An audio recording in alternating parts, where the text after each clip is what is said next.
I'm Roy Lee Lindsay with the North Carolina Pork Council, and I want everyone to remember bacon makes everything better.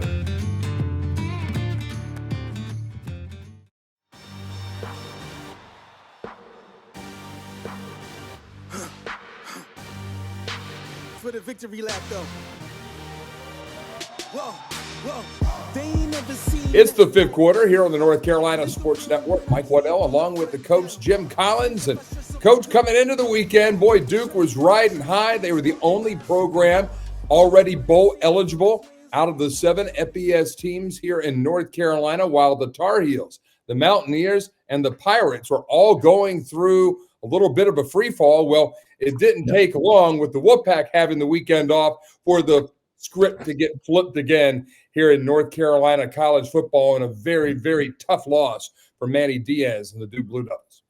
Well, no doubt, Mike. I had the opportunity to be at the game, and we were celebrating our 1989 ACC championship and our 2014 Sun Bowl team at the game. So I was there, and I was maybe the only guy that got to celebrate with 2 different teams. So I guess I was a Blue Devil for a long, long time. But it was a tough ending for the Blue Devils. I agree with Coach Diaz's decision to go for 2 to end the game at that point in time, because obviously he was going to use his best 2-point play, I would hope, in that situation, because if they go to a second overtime, he's got to go for 2 anyway. So why not try to win it right away and not have to go on offense to begin with in the second overtime? I agree with his decision.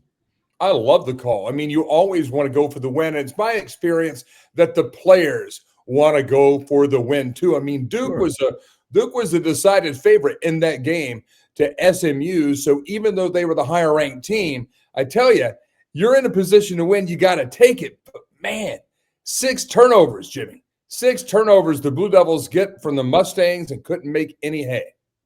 Well, it was points off turnovers are critical when you force them, and they did. They forced 6 of them, and SMU was not very good at taking care of the ball last night, and should have gotten beat. You know, I've been in a game in my history. We won a game late against Kentucky when we were at Florida that we turned the ball over 7 times and still won the game.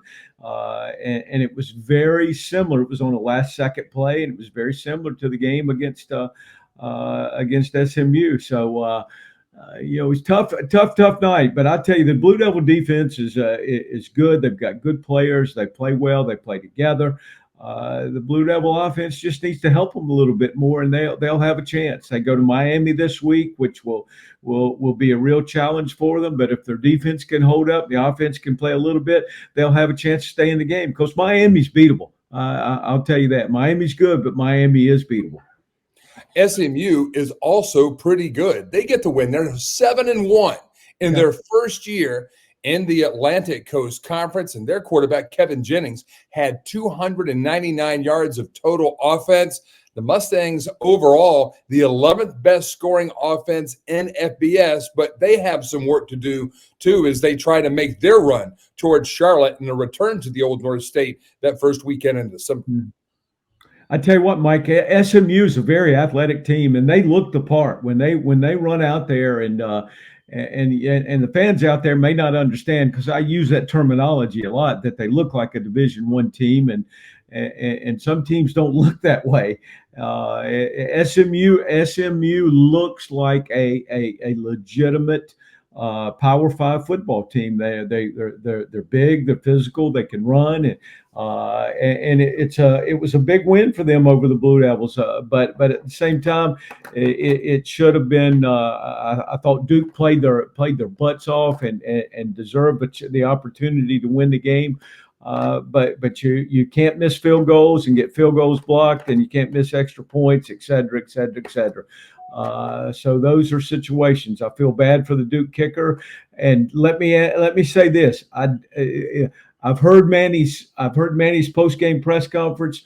Duke fans out there, don't think he made that decision because what had happened to the kicker early in the game. He made that decision because analytically it was the smart thing to do. And after the first overtime, you've got to go for two anyway. So you might as well use your best 2-point play to try to win the game at that point in time.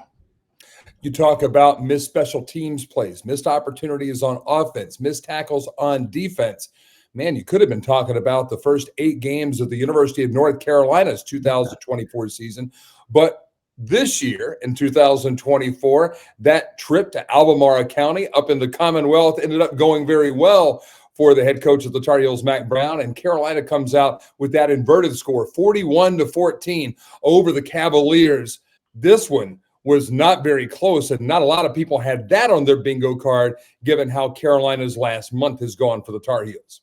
No doubt, Mike, and what a great effort by the Tar Heels, and what a tremendous job by the Tar Heel staff, and with an open date and preparing their team and building and going through the challenges of losing a player and Tylee and going to the funeral and doing those things. So a tremendous job by Coach Brown and his staff to have a team prepared, and they played like the North Carolina team that we all thought they would have the opportunity to play like. They played great on defense and challenged a running quarterback and did not allow him to become a factor in the game. And then offensively, I think Jacoby is really making great progress as a quarterback, and you can refer to him as their third-team guy all you want, but that kid was a 4-star coming out of high school, so he had some ability. I've seen him throw the football. He's a good player. He just needed reps to get ready, and they're finding out what they can do best. And we can never forget to mention, when you're talking about the Carolina offense, that number 28 that lines up at tailback, 1,000-yard rusher in 8 games. Omarion Hampton is definitely something else, but the running back that I'm most impressed with at North Carolina is Javari Ritzie. 84 yards, 6'5" and 290 pounds. Big man, had some get up and go going down the sideline. He would not be denied. There was a nice block, too, at the end of that play that freed him up into the end zone. No doubt, Mike. But let me say this again. Having been there when a lot of those kids that play up front for Carolina and knowing them, they're big, strong, physical, athletic football players up front. Javari Ritzie's 300 pounds that can run, and Travis Shaw and Hester and all those guys. Don't mistake that they're not talented. They are talented. Power Eccles is an excellent linebacker, and they've got a chance to be a good football team as they advance down the road. And the schedule gets very friendly for them as they advance through it, with especially this week against a 1-7 Florida State team. Oh, let's talk about that for a second. Now, this is Mack Brown. I don't know that they want us to talk about them.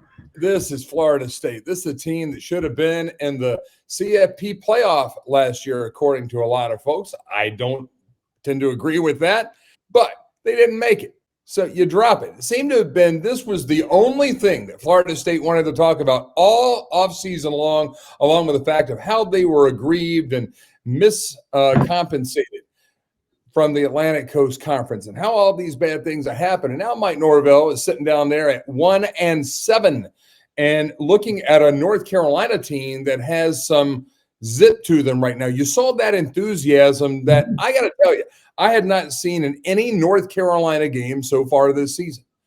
The joy to play football. And you think about what they've gone through over the last week with the loss of Tylee Craft.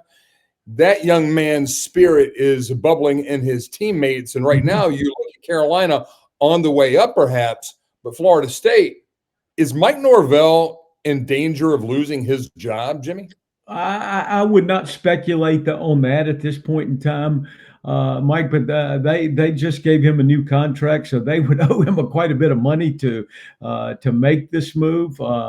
But you have to sit back and you have to question what their offseason plan was as they went heavily again into the transfer portal and made some decisions that have hampered them throughout the early part of the season, and they are just not a very good team right now, and there's not any continuity to them, and I don't know what they hang their hat on. I think they maybe spent too much time trying to figure out how much money the ACC owed them to get out of the league, and based on the structure that I believe they ended up in, that it would be based on your advancement in the playoffs, et cetera, et cetera. Well, you know what? Their cut is not going to be nearly as good as they hoped it would be. Let's talk about Appalachian State. Boy, the Mountaineers have had a tough 2024. Some inconsistent performances early on, some tough losses, including that one to South Alabama at the Rock, and then Hurricane Helene hits. Boy, Sean Clark and his staff have truly been taxed, along with the leaders on that campus, the leaders on that team, to get out and make a difference, not only for themselves and get their own lives back on track, but also helping in the community. They're doing all that. But at the end of the day, you still have to win football games. And when Georgia State comes on the schedule in Boone, there's a certain amount of just malcontent between Georgia State and Appalachian State. 33-26 in this one. Joey Aguilar, 299 yards, 3 touchdowns.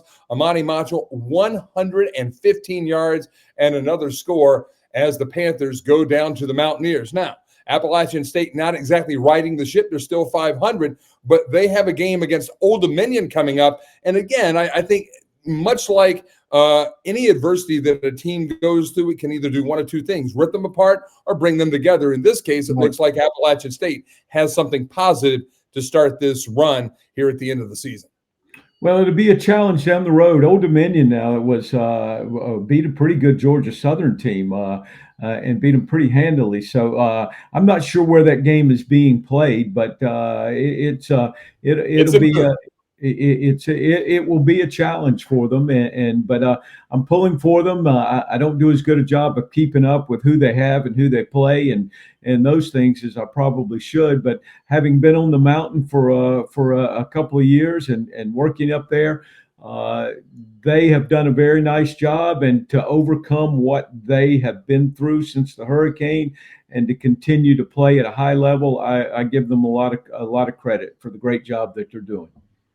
So Appalachian State again back at home in the Rock, 2:30 this weekend against Old Dominion, the Monarchs and the Mountaineers. That'll be a fun game to watch. Another fun team to watch down the stretch could well be our friends in the East, the Mighty Bucks out of Greenville. We're talking about East Carolina, 56-34 wins over Temple. They get the coaching change last Sunday. Mike Houston shown the door, and Blake Harrell comes in from the defensive coordinator slot. He is doing a pretty good job with his defense, but, had to make some things happen on offense. And lo and behold, the Bucks come out for 56 points as they down the Owls. Interesting. I listened to Blake's post-game press conference, and I didn't realize that the 56 points is the highest number of points, the most points that they've scored since they've been in the conference. So a great offensive effort by them, and decent on defense. I think they got it thrown over their head a couple of times late. But I've known Blake for a long time. I've met with him. We've talked defense together, and his enthusiasm and his care and thought process for developing what's going to happen over the last 4 games was very impressive. And his enthusiasm came out so strong in his post-game press conference. And I'm excited for what they have the opportunity to do. It would not surprise me if they end up at 7-5 or 8-4. It wouldn't shock me at all. Wouldn't it be something if all these struggling teams, NC State, North Carolina, App State, East Carolina, Wake Forest, all somehow end up making it to bowls? They only have to win 6 games. So Carolina is 2 games away from being bowl eligible. NC State, 2 games away from being bowl eligible. Appalachian State is 3 games away from being bowl eligible, and East Carolina also at 4-4, 2 games away from that mark. So that will be a lot of fun to watch. But if you're Blake Harrell, what's your mindset right now? Are you thinking, man, this isn't so tough? Well, his comments were interesting, and he made a great point. He said the Sunday through Friday night, or Sunday through Friday were a challenge because they had to make sure that they were aligned with the players and that the players understood where they were going and what they wanted to accomplish with this team, to make sure their seniors were going out the right way and their seniors were being taken care of, and that the program was headed in the right direction. And he said so many times that Pirate Nation deserved better than what they've had over the last few weeks and over the last year, actually. And then he made the comment that he probably slept the best he'd slept all week on Friday night because he had enough confidence in what he had done Sunday through Friday that Saturday was gonna turn out okay, and that they believed that they could go play at a high level and compete with a Temple team that's a struggling team. So it'll be interesting to see how they advance as they go through. I'm pulling for Blake. Anytime an assistant coach that's never been a head coach, that gets the opportunity to be the guy and make the decisions, I'm all for him. I hope they can win out for his sake. That's Jim Collins. I'm Mike Waddell. When we come back, we're going to continue our discussion from 2 weeks ago. We started out this 3-part series talking about culture, the culture of a college football game, the culture of a college football. We started this 3-part series talking about the culture in college football. This week, we will move ahead, and the next thing we'll talk about is priorities. That comes your way next, right here as you're tuned into the 5th quarter on the North Carolina Sports Network. Michael Berard, Managing Director Investments with the Founders Group at Stifel, works with a select group of high net worth individuals and institutions to develop and implement investment plans tailored to their specific objectives and risk tolerances. If you are interested in highly personalized, well-researched guidance and outstanding personal service, you can contact Michael at 984-364-2002. That's 984-364-2002. Stifel Nicholas and Company Incorporated, member SIPC and NYSE. This segment brought to you by our great friends at Atlantic Tire and Service, where DG and his family take all of their vehicles for routine maintenance, service needs, and a world-class selection of new tires. Atlantic Tire and Service, your one-stop tire and auto repair provider with highly trained technicians and a sales and support staff that are second to none. They've grown to 6 Triangle area locations, 2 in Raleigh, 2 in Cary, 1 in Durham, and 1 in Wake Forest. You can learn more online at AtlanticTireOnline.com.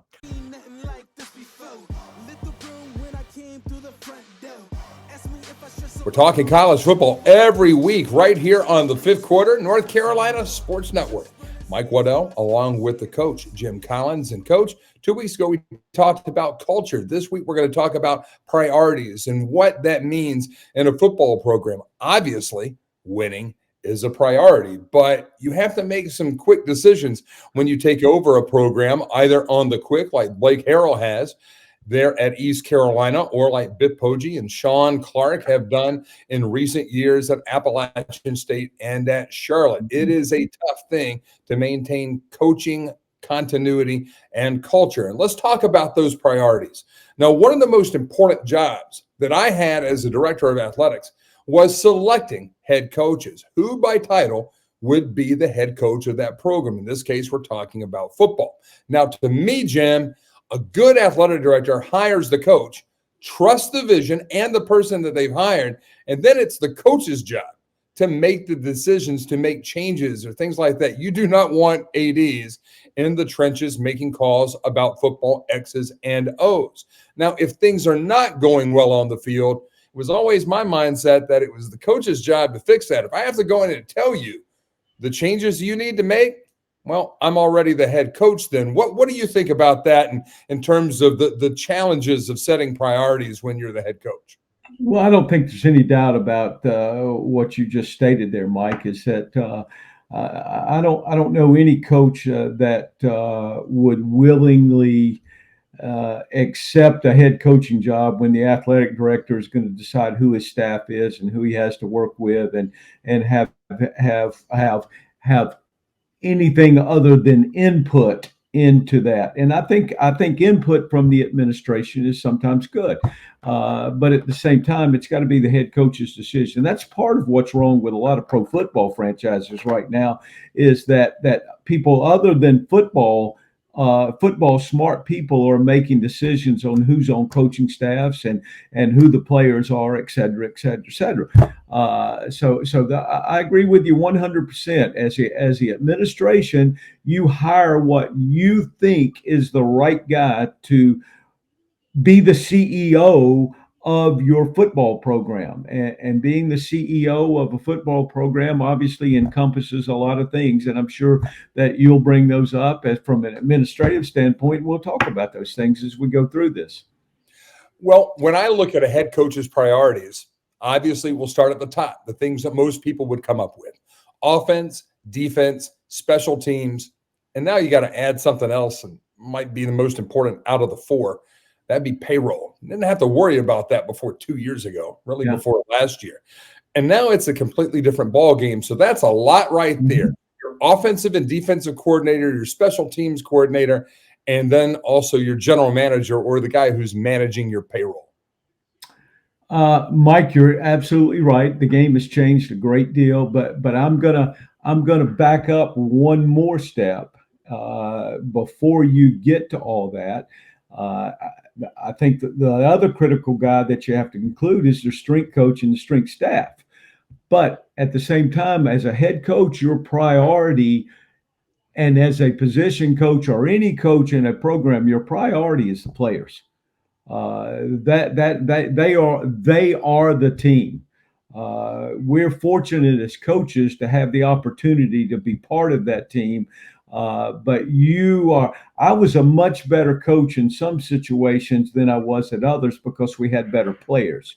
So obviously players are the most important thing, and the mental health and those things that go along with those players are absolutely critical. But I will agree with you and say that who you choose as your staff and who you surround yourself with is so critical to what you're doing and to growing a program. And I really believe I've been around some really, really good head coaches, and the really good ones have been involved in every decision, from offense to defense to special teams to recruiting to you name it, to what goes on in the weight room. They are actively involved, and I think it has to be that way. You are the CEO. You are the CEO. There is no doubt about it. And that position continues to evolve. But as you mentioned, the strength staff, and we've talked on this before, I know we're of the same opinion, that strength coach, probably the biggest time spender with your athletes and truly sets the culture, to go back to our previous discussion. But the other position that has really taken on the 3-in-1 type of presentation has been the director of recruiting. I remember back in the day where it was a guy like a Jack Heimbach at North Carolina, or Joe Robinson, if you want to even go back a little bit further, that were handling the recruiting. He was just an old coach, and he sat up there and he called the other old coaches, found out who you had on your team, and if they were any good, we sent a scout out to them. You know, that's how it used to work in the 70s and 80s. Well, now you have a director of player personnel, if not a general manager, somebody who is looking exclusively at recruiting in-state athletes, somebody that is recruiting regionally, somebody that is recruiting nationally, along with all of your assistants.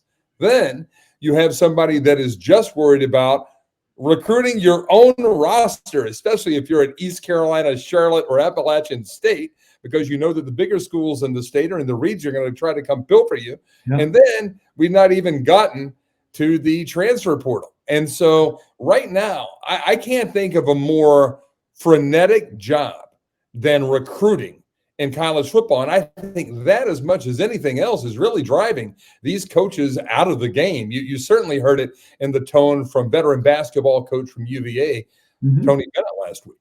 And you heard it from Nick Saban at the end of last season after the loss in the bowl game. But the thing is, as you go through this and you look at that progression, and you're so right when you talk about that it's become so much more complicated than it used to be. And what you have now is you have pro football, a pro football structure within college football. From the general manager, you've got a college scouting department, which is your high schools and your junior college recruiting, and then you've got what's called in the NFL is a pro personnel staff that ranks every player in the league and keeps a grade with every player in the league.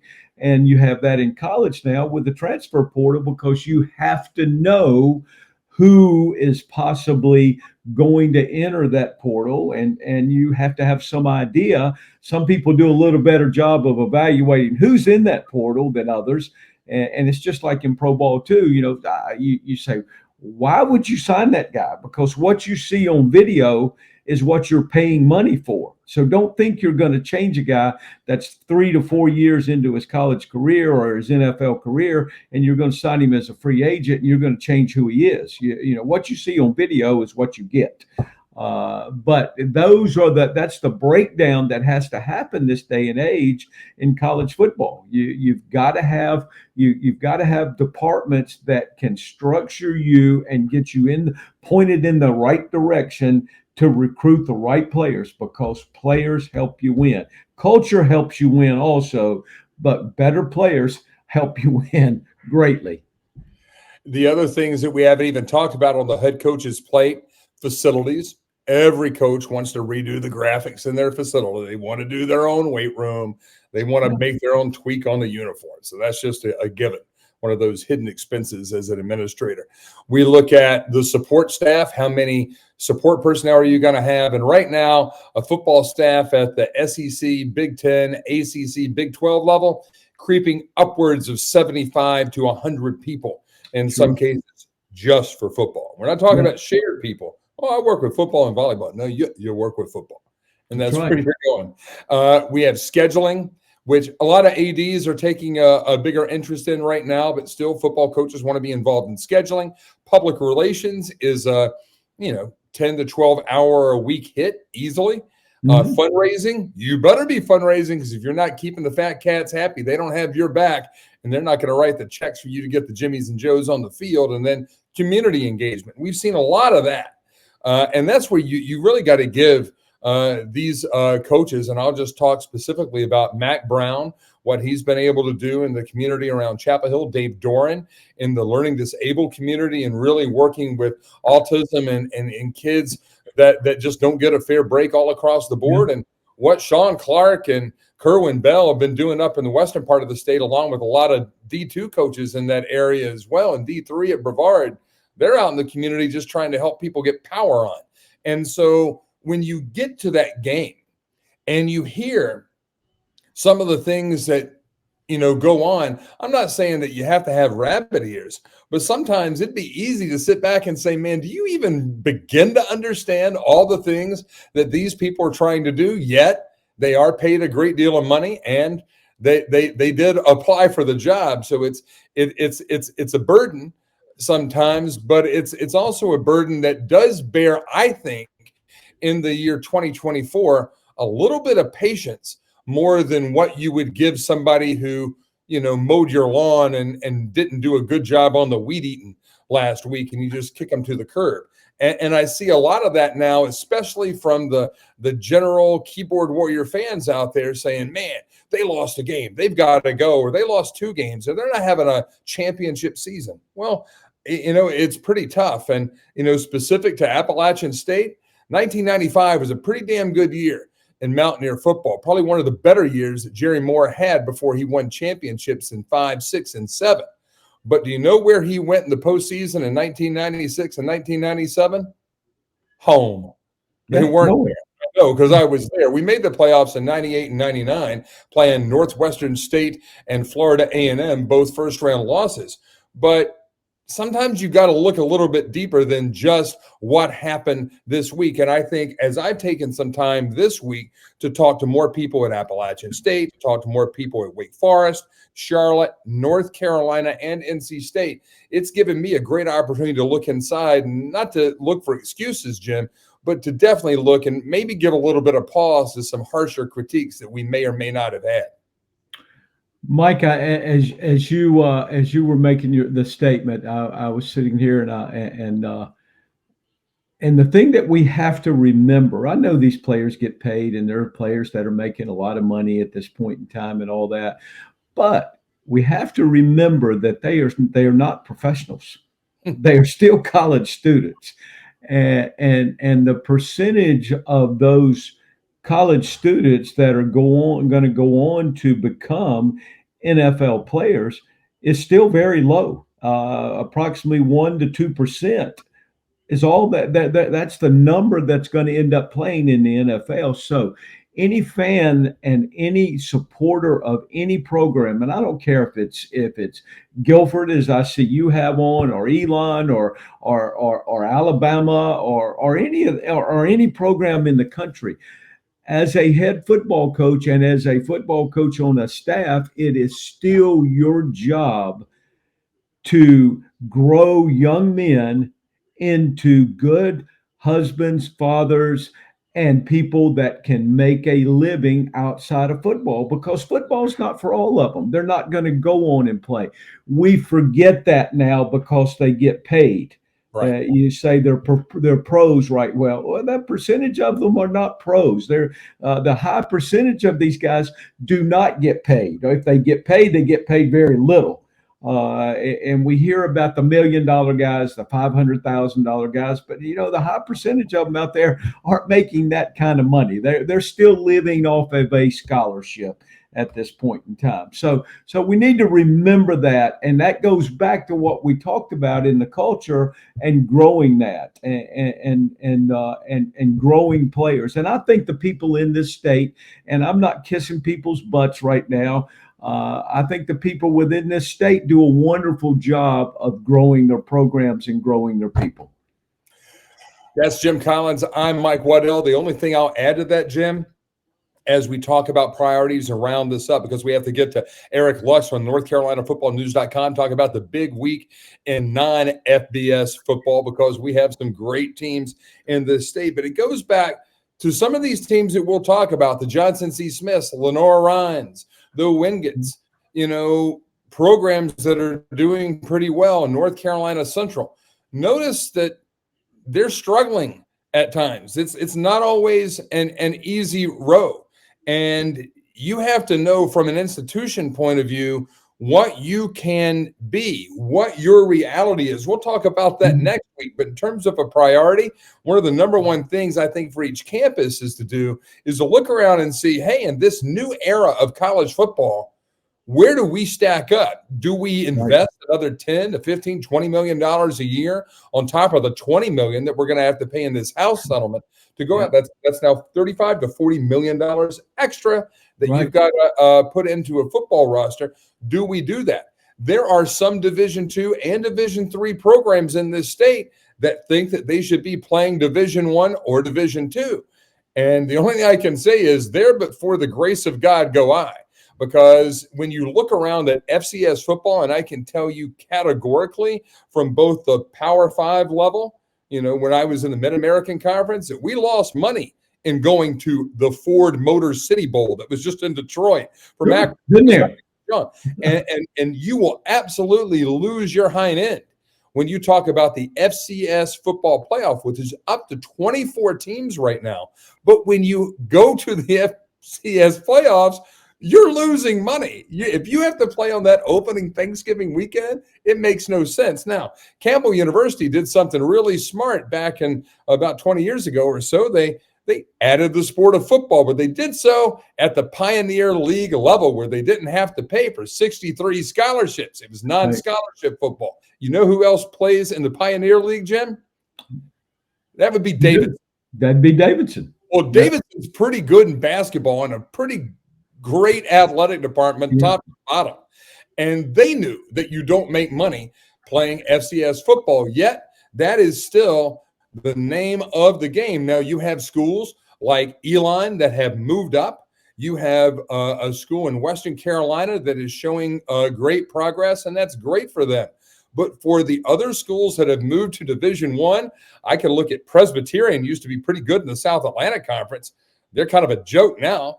And, Campbell was really struggling to maintain even a 500 record, and now really challenged with some of their spending choices that they've made over the last few years, chiefly moving from the Big South to the Coastal Athletic Association. Always caught myself there, but you got to have your priorities in line, because if you are a head coach and you think your priorities are one thing laid down by your administration, yet your administration has different priorities that they're not exactly upfront with you about, that can be a pretty roasty situation come Thanksgiving time, because your head may be on the chopping block. Mike, the interesting thing is as you take a run and go through the teams that are in the All Coast Conference, used to be the Atlantic Coast Conference at that point in time, and you look at the size of stadiums within the conference and attendance at those stadiums. I as I say, I was at the Duke game on Saturday night. I'm going to be a little bit conservative and say there might have been 22 to 25,000 people there in what is a 35,000 seat stadium. When you go to those other leagues, the SEC and the Big Ten now, the smallest stadium in the SEC that I ever played in was if I recall correctly, was Mississippi State, and it was about 60,000 at that point in time, and it's probably larger than that now. And when 5 hours or 8 hours or the day before or 3 days before the game, you can't find a parking place because all the campers and all of that are there, and et cetera. So it is a completely different world that if you have not been to a game in that league or in the Big Ten, you just don't understand what it's all about. And you say, Coach, where are you going with this? Well, where I'm going with this is it takes money to run these programs, and the more people that come to the game, the more money that you have a chance to make. That is the gospel truth. That's Jim Collins. I'm Mike Waddell. When we come back here on the fifth quarter, we're going to go behind the wall, where we get all of the great knowledge from North Carolina footballnews.com's editor-in-chief and founder, Eric Lusk. He'll be talking to us about the Golden Bulls, the Bears, and the Bulldogs. Man, we have some great Division II talent right here in the Bold North State. We'll talk that next right here on the fifth quarter. I am a better person and a more effective business owner for having known and learned from Emily Parks over many years now. Emily's company, Organize for Success, helps multi-passionate business owners and executives bring harmony to all the layers of their lives, from work to side projects, from friends and family to hobbies, community, and beyond. With Emily's help, you too can make every minute matter. She helps you determine what earns your time and how to efficiently accomplish what matters. One of the many things I love about Emily is that she does not impose her will on her clients. She listens to them. That way she can better help them cultivate the lives they want to live. You can set up a complimentary call with Emily today by visiting organizeforsuccess.com. The Original Saltworks has become a legendary breakfast, brunch, and lunch place in Wilmington for both locals and out-of-town visitors over the last 50-plus years. Our good friend Bob Hubbard owns the place, but he's also the one cooking your food and often roaming the dining room to greet you with a smile and to make sure your visit is a great one. Bob has been running the show at this unique roadside diner for more than 20 years now, and he and his friendly, hardworking staff aim to treat you like one of their own. Try Bob's homemade omelets, or special recipe grits for breakfast, or his legendary cheeseburgers for lunch. The Original Saltworks, your breakfast and lunch choice on Oleander Drive in Wilmington. We are talking college football in the Bold North State here on the North Carolina Sports Network. I'm Mike Waddell, along with the coach Jim Collins and Eric Lusk, the editor-in-chief founder of NorthCarolinaFootballNews.com. It is the definitive site to follow North Carolina football, NorthCarolinaFootballNews.com. And the big team in the big city is Johnson C. Smith, the Golden Bulls, going to Bowman Gray against the Ramley and getting a huge win for the first time since 1975.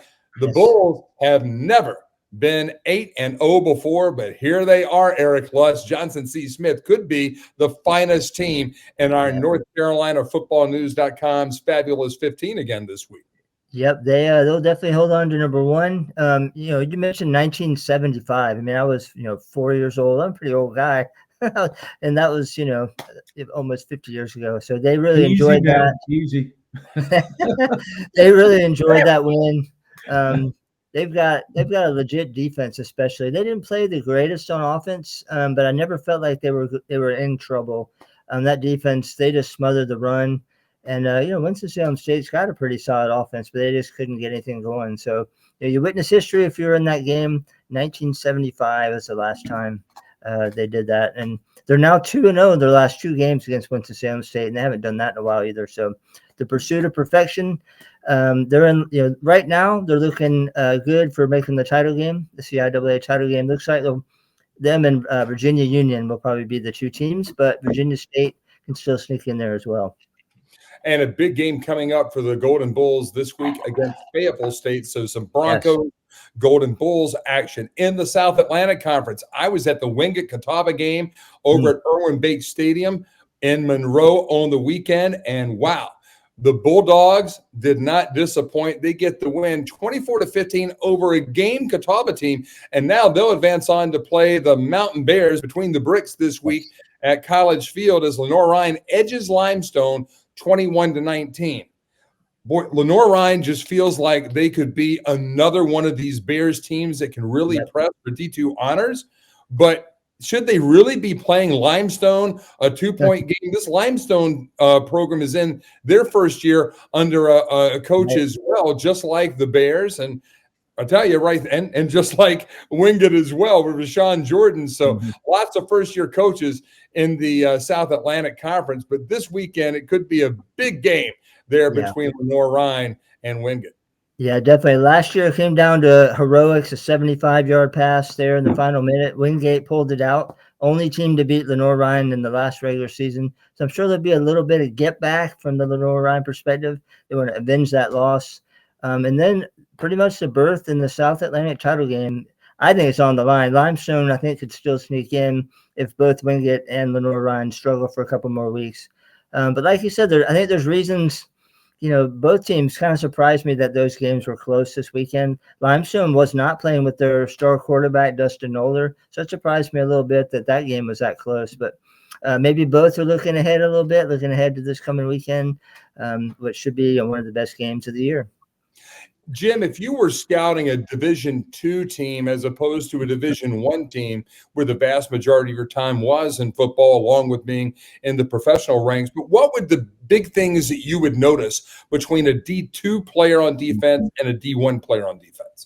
Well, I think the major difference, Mike, is that up front, games are won and lost between the offensive line and defensive line, and I think that's the major difference. You can find athletes. They may not be the biggest guy, they may not be the totally fastest guy, but you can find athletes that can make plays in space and do that.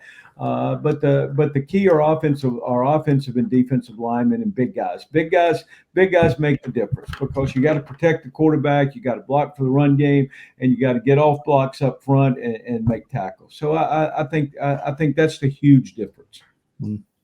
Yep. Now, we've talked a lot about a hurricane in Western North Carolina, Helene, and the efforts continue to come forth from so many people, and we appreciate our partners at the North Carolina Port Council and their support of Operation Barbecue Relief. Now, you'll be hearing more about Operation Barbecue Relief in the coming months ahead, but they are a new charitable partner here on the North Carolina Sports Network. I mention that because while we've had a hurricane hit Western North Carolina. It looks like the Tornadoes now are starting to make up some ground because they are unleashing an avalanche of pick sixes on their opponents. How about those Brevard Tornadoes? Yes, I would And love their to. defense swarming around at 4-1 in the USA South. They Yes. too could be a contender for a championship hardware. Yeah, absolutely. I'd love to hear the story of how they got that nickname because it is a great one for up there. Yeah, 2 pick sixes in the same game. One, I believe it was 1 in each half. And Huntington is one of the teams. They're strong. To me, that's an upset. So you've got those 2 teams. Brevard, who knows, man? They could sneak in kind of the back door and get a title. They did not play Maryville, which is because of the hurricane. So that game may end up happening if it comes down to needing that to decide championships. But yeah, good for the D3 guys up there. Jim, what was your one takeaway as we close out this? Jim, what was your one takeaway from this past weekend in Bold North State football? I thought the most interesting thing is, and we haven't discussed at all, the Demon Deacons of Wake Forest and a huge win against Stanford for them on the left coast to go all the way out and get a close win by them, and which was at a critical point in the season for them.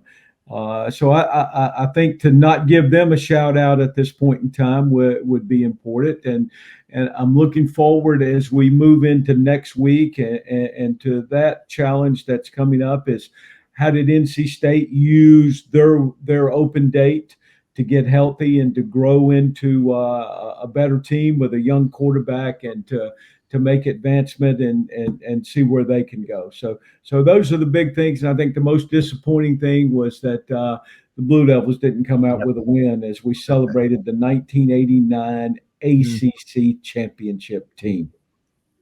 And you speak about Dave Clawson and Wake Forest. They've now won back-to-back games over UConn 23-20 on the road. Then, as you mentioned, also on the road at Stanford and Palo Alto 27-24.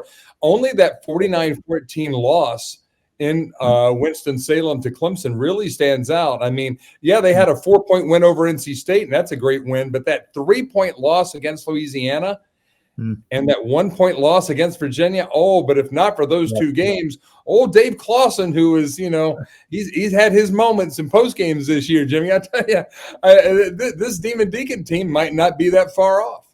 He finds a way. That staff finds a way. I give them a lot of credit for what they're doing in Winston-Salem. So I felt like I needed to give them a shout out at this point in time because it's been a grind for them every single week. They have not had a break at all. And Eric, what was your takeaway from this past weekend in North Carolina football? Well, my last game that I watched, and maybe Coach can shed some light on this. Do you go for 2? Duke went for 2. For some reason, I just get a bad feeling whenever I see a team do that. Maybe it's because the team, I'm kind of a pessimist when the team that I'm kind of rooting for is in that position. But it just seems like I didn't like it. As soon as they decided to do it, I thought, this is not going to end well. And sure enough, and people argue there's interference on that play. I'm not sure, but I always wrestle with that kind of stuff. One little decision like that, and I guess Coach is thinking, let's just get this thing over with and go on home. So close. Well, I don't think it's the point to let's get it over with and go home, because I think the main point is that they had the good fortune to go on defense in the first overtime, which is what you want to do. They knew, because they gave up an easy score to SMU. They knew they needed to score a touchdown, but they also knew that going into the second overtime that they were going to have to go for 2 anyway, and they got the ball first. Right. So if they didn't score and go for 2 and make the 2 at that point in time, it becomes a very interesting game. I agree with the call. I think the analytics would agree with the call that you go and you use your best 2-point play that you have in your repertoire, and you go try to win the game right away, especially at home. Yep. See, I learned something. This is why we need the coach every week. No, my big takeaway for the weekend, other than the fact that Wingate throws a heck of a party for homecoming and Hall of Fame weekend, is that UNC Pembroke, they have my favorite law firm here in North Carolina, the law firm of Johnson, Hayes, and Baines, really taking it to their opponent over the weekend, dismantling West Virginia State 62-17 in this one. Quarterback Kylan Johnson, 309 passing yards, Jimmy, and 4 touchdowns. Joe Hayes, 139 receiving yards and 3 touchdowns. And then the name of the week, Sincere Baines, 124 rushing yards and 2 touchdowns. I think a wise man once told me, Eric Lusk, that these guys played like homecoming kings on Saturday. Yeah, absolutely. And something about UNC Pembroke, when they turned it on, man, they turned it on. They did this at the end of last year where they scored like 50, 60 points a game. They did it a couple weeks ago, and then they did it again. So, yeah, absolutely. And then interesting, you're talking about Sincere. 3 players in North Carolina this week named Sincere had big plays. There's a Sincere for Campbell, and then there's a Sincere who played for Shaw who recovered a fumble in the end zone. Really neat. I'm going to write a little story on that, just kind of pointing out this unique name and what a great weekend it was for all 3 of them. That is Coach Jim Collins, along with Eric Lusk of NorthCarolinaFootballNews.com. I'm Mike Waddell. Again, thank you to our foundational partner here on the North Carolina Sports Network, the North Carolina Pork Council, who supports over 44,000 North Carolinians in the $10.3 billion pork industry, truly the lifeblood of the Old North State. Also want to thank so many of our partners for their help coming to the Charlotte area for 2 tour stops this past year. We're talking about Atlantic Tire and Auto, and also XL Moving and Storage. XL Moving and Storage did a great job of moving me from Raleigh to the Queen City. They can take care of you. That's XLMS.com. For the coach, for Eric, I'm Mike. We'll see you next week right here as we wrap up another week of Old North State football on the 5th quarter.